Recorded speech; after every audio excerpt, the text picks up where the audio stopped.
Have you ever found yourself sitting alone, maybe in the quiet of your living room or on a park bench, and suddenly realized just how quiet it's gotten? It's not the kind of quiet that feels peaceful, it's the kind that makes you wonder where everyone went. If you felt this way, trust me, you're not alone. Loneliness is something many people over 65 experience, even if they don't talk about it. Life changes, like retirement, losing loved ones, or kids moving away, can leave us feeling disconnected, and while it's natural to feel this way sometimes, it doesn't mean you have to stay stuck in that place. That's why I wanted to sit down with you today and share 5 simple things you can do to feel more connected again. These aren't complicated or time-consuming strategies, they're practical steps you can start taking right now to bring more joy and companionship into your life. Whether you're looking to reconnect with old friends, meet new people, or simply find ways to fill your days with meaning, these tips will help you take back control of your social life and rediscover the connections that make life so rich. Let's start with the first thing you can do: reach out to someone you already know. Now, I know this might sound obvious, but hear me out. When loneliness sets in, it's easy to assume that no one wants to hear from us or that we're bothering people by reaching out.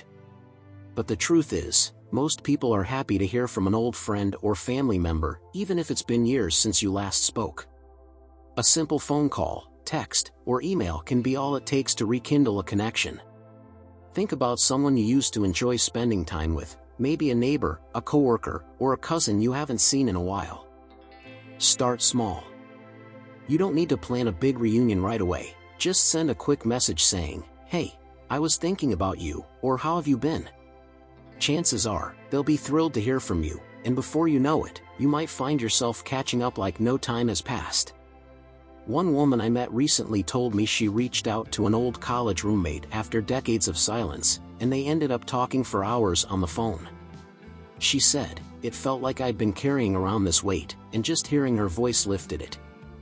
Now, let's move on to the second thing you can do: join a group or club that aligns with your interests.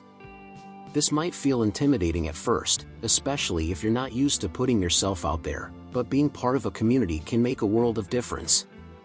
Whether it's a book club, a gardening group, a fitness class, or even a volunteer organization, shared activities give you a natural way to connect with others who share your passions.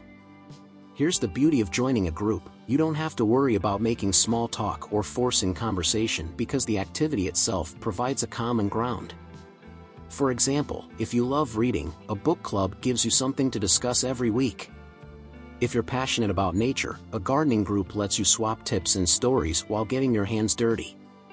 And if volunteering is more your style, organizations like Meals on Wheels or local shelters are always looking for helping hands, and you'll meet some amazing people along the way. I remember hearing from a man named Joe who joined a senior fitness class at his local community center after feeling isolated for months. At first, he said he felt out of place and wasn't sure anyone would want to talk to him. But within weeks, he found himself laughing with classmates, exchanging recipes during breaks, and even organizing coffee outings after class. He told me, "It wasn't just about exercise, it was about finding my people again." Now, let's talk about the third thing you can do: embrace technology to stay connected. I know, technology can feel overwhelming, especially if you didn't grow up with smartphones and video calls. But here's the thing: tools like Zoom, FaceTime, and even social media platforms like Facebook can be incredible ways to bridge distances and stay in touch with loved ones. You don't need to become a tech expert overnight, just learning a few basics can open up a whole new world of connection. For instance, scheduling regular video calls with family members or friends who live far away can make you feel closer, even if you're miles apart. Seeing someone's face and hearing their voice is so much more personal than just sending a text or email. And if you're not comfortable setting up these calls yourself, ask a grandchild, niece, or neighbor to help you get started. They'll likely be thrilled to assist. There are also online communities specifically designed for seniors, where you can chat, share stories, and even participate in virtual events. It's like having a front row seat to friendships without leaving your home. At this point, you might be wondering how to balance these efforts with everything else going on in your life, or maybe you're thinking, what if I try these things and they don't work? That's completely normal, and we'll address those concerns as we go along. The key is to start small and focus on what feels most comfortable for you. And speaking of comfort, there's another powerful way to combat loneliness that taps into something we all have inside us, a sense of purpose. Let's explore how finding purpose can help you feel more connected and fulfilled. Ready? Let's keep going. Finding purpose might sound like a big, abstract idea, but it's actually one of the most practical ways to combat loneliness and reconnect with the world around you. Purpose doesn't have to mean starting a new career or making grand changes. It's about doing something that gives your days meaning and connects you to others in the process. When you focus on contributing to something bigger than yourself, whether it's helping others, learning something new, or sharing your skills, you naturally draw people into your life who share those interests. Let me give you an example. A few years ago, I met a woman named Margaret who felt incredibly isolated after her husband passed away. She told me she spent months feeling like she had nothing left to offer, until one day, she decided to teach herself how to knit again, a hobby she hadn't touched in decades. At first, it was just a way to keep her hands busy, but soon she realized she could use her newfound skill to make blankets for newborns at a local hospital. Not only did this give her a sense of accomplishment, but it also introduced her to other volunteers and staff members who appreciated her work. Over time, she built friendships with people she never would have met otherwise. Margaret said, "I stopped thinking about what I'd lost and started focusing on what I could give. It changed everything." So, how can you find your own sense of purpose? Start by asking yourself, what are you passionate about? What skills or experiences do you have that could benefit others? Maybe you love cooking and could host a small dinner for neighbors, or even teach someone your favorite recipes. Perhaps you're great with kids and could volunteer as a tutor or mentor. Or maybe you've always been the fix-it person in your family and could offer to help friends or community members with small repairs. The possibilities are endless, and when you focus on giving back, you'll often find that connections follow naturally. Now, let's talk about another powerful way to feel connected: spending time outdoors. There's something magical about nature that has a way of lifting our spirits and reminding us we're part of something larger.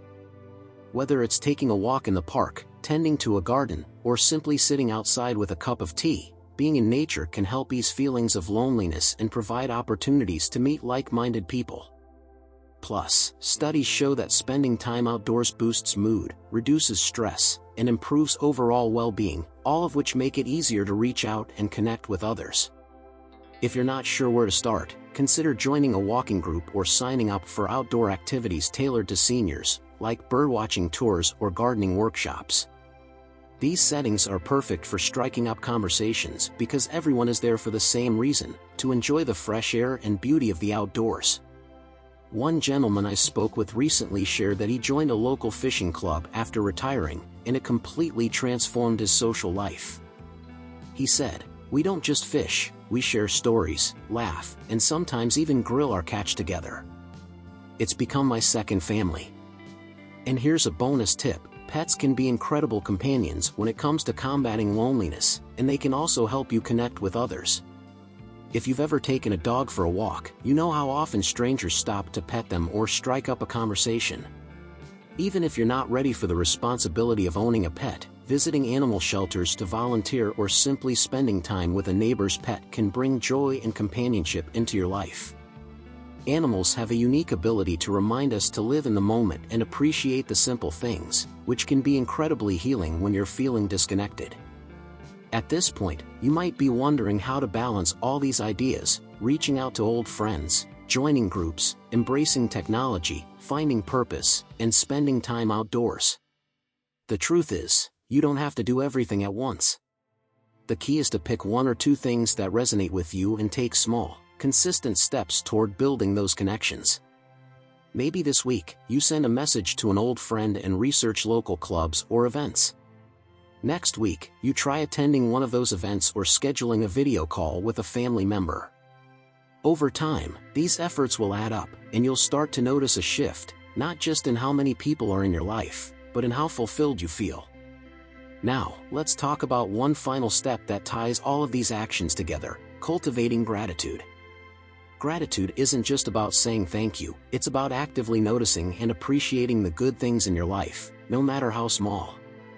When you focus on what you're grateful for, it shifts your mindset from scarcity, I don't have enough connections, to abundance, I have so much to offer and receive.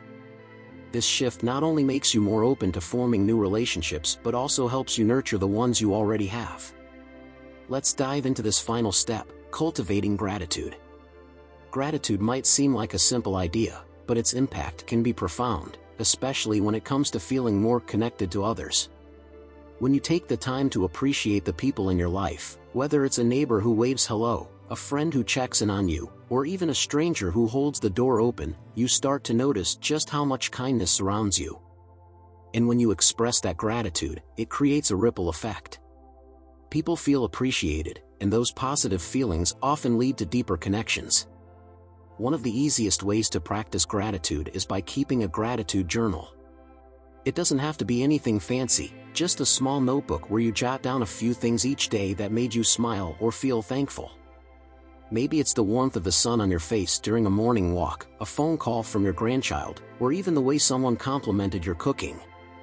Over time, these little moments add up, and they remind you of the good things in your life, even on days when loneliness tries to creep in. A woman I met once told me she started writing down 3 things she was grateful for every night before bed. She said, "It changed my whole outlook. Instead of focusing on what I didn't have, I started seeing all the love and connection that was already there." Another powerful way to cultivate gratitude is by expressing it directly to others. This could be as simple as sending a heartfelt note, making a phone call, or even saying thank you in person. Let people know how much they mean to you. It not only strengthens your bond with them but also reminds you of the relationships that matter most. For example, if a friend invites you to lunch or a family member sends you photos of a recent vacation, take a moment to let them know how much you appreciate their thoughtfulness. These small gestures can deepen your connections and create a sense of mutual care and support. Now that we've covered all 5 steps, reaching out to loved ones, joining groups, embracing technology, finding purpose, and practicing gratitude, you might be wondering how to weave these ideas into your daily routine. The key is consistency, not perfection. Start by choosing 1 or 2 actions that feel most doable for you right now. Maybe it's calling an old friend today or signing up for a class next week. Then, gradually layer in the other steps as you build confidence. Remember, it's not about doing everything at once, it's about taking small, meaningful actions that align with your personality and lifestyle. And here's something important to keep in mind, it's okay to feel lonely sometimes. Loneliness isn't a sign of weakness or failure, it's a natural part of being human. What matters most is how you respond to those feelings. By taking proactive steps to stay connected, you're showing yourself compassion and reminding yourself that you deserve love, friendship, and joy at every stage of life. You're worth the effort, and so are the relationships you nurture along the way. Before we wrap up, I want to leave you with this thought: connection isn't just about having people around you, it's about feeling seen, heard, and valued. Whether it's through a deep conversation with a close friend, a shared laugh with a stranger, or even a quiet moment of gratitude for the people in your life, every connection counts. These moments remind us that we're never truly alone, no matter how quiet things may feel sometimes. I'd love to hear from you now. Which of these ideas resonates most with you? Or maybe you've already tried something that worked wonders in helping you feel more connected. I'd love to hear about it. Drop a comment below and share your thoughts or experiences. Your story might inspire someone else who's watching this video and looking for encouragement. If you found this video helpful, please take a moment to give it a thumbs up and consider subscribing to the channel.